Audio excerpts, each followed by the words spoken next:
Last week, we suffered a terrible tragedy when almost 50 people were killed at a gay nightclub in Orlando. But as the wise man once said, only in the darkness can you see the stars. Because volunteers lined up around the block to donate blood, but it was feared that some might still be denied the chance to give and help save lives.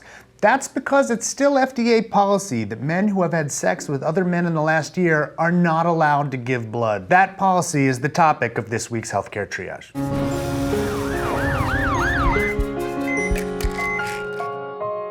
Back in 1983, the FDA put a ban on all blood donations from men who had ever had sex with other men.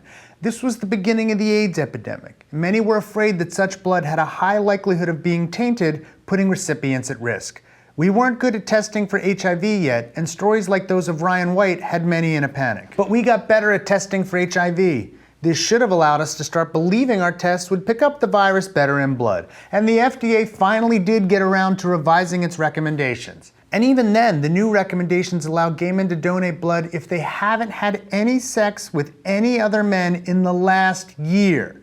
In other words, only gay men who are abstinent are allowed to donate blood. The rationale for this is straightforward. People are worried that you can be infected with HIV without the test being positive. In other words, if you were infected very recently and had the HIV virus in your bloodstream, then the test might still be negative even though the blood is infected. For this reason, the one-year ban also applies to people who've had syphilis or gonorrhea and those who got tattoos from an unregulated tattoo parlor in the last year. There are a few things still off here though. The first is that nucleic acid amplification testing, or NAT, has gotten so good that the risk of HIV or hepatitis infection from a blood transfusion has been lowered to about 1 in 1.5 to 2 million blood units. That's very low. They're even working on new protocols to lower the risk even further. While there's a window between exposure to HIV and the chance of becoming infected and showing up on a test, that can now be as short as 9 to 11 days with the latest tests. So there's no good rationale for making gay men be abstinent for a year before they can donate blood. The bigger issue, though, is the discrepancy between the thinking for gay men and other men, or women for that matter. A gay man in a monogamous relationship who doesn't share needles or engage in any other risky behavior has pretty much no chance of becoming infected with HIV, especially if that man also engages in safe sex. But the FDA says no to their blood. They seem to have no such concerns about heterosexual men or women. They can be as promiscuous as they like, have had many partners over the last year, and there's no bans on taking their blood. Why don't the same concerns apply to them? If your standard is being as safe as possible, then any sex in the last 9 to 11 days would make you suspect. Ironically, the FDA policies are just guidance, and local and private blood banks aren't required to follow them.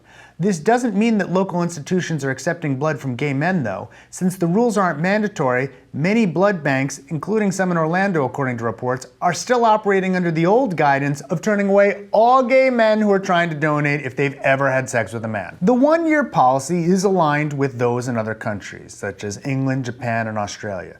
But some countries, like Italy, have moved to an individual assessment which cares more about a history of unprotected sex than with whom that sex was with.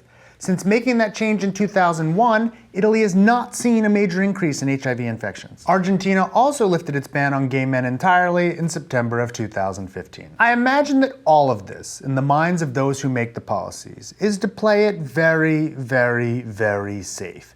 No one wants to see an HIV infection from a blood donation.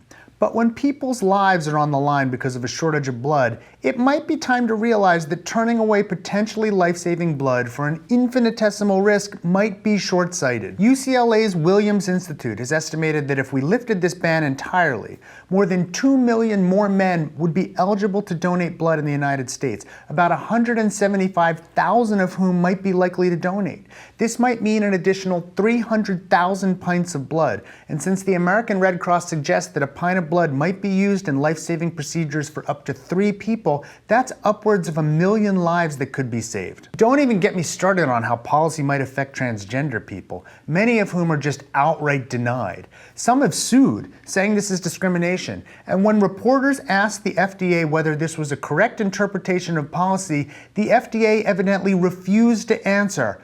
5 times. I haven't yet heard a good argument for why, when there's no crisis, we make gay men wait a year to give blood when our tests can pick up the virus much sooner. Or why safe sex and monogamous relationships wouldn't clear hurdles for all. It might also be time for us to recognize that policies that send the message that unprotected heterosexual sex with multiple partners is safer than monogamous safe sex between homosexual men aren't just non-scientific, they seem sort of bigoted too. Healthcare Triage is supported in part by viewers like you through patreon.com, a service that allows you to support the show through a monthly donation. We'd especially like to thank our research associate Joe Sevitz and our Surgeon Admiral Sam. Thanks Joe, thanks Sam. More information can be found at patreon.com/healthcaretriage.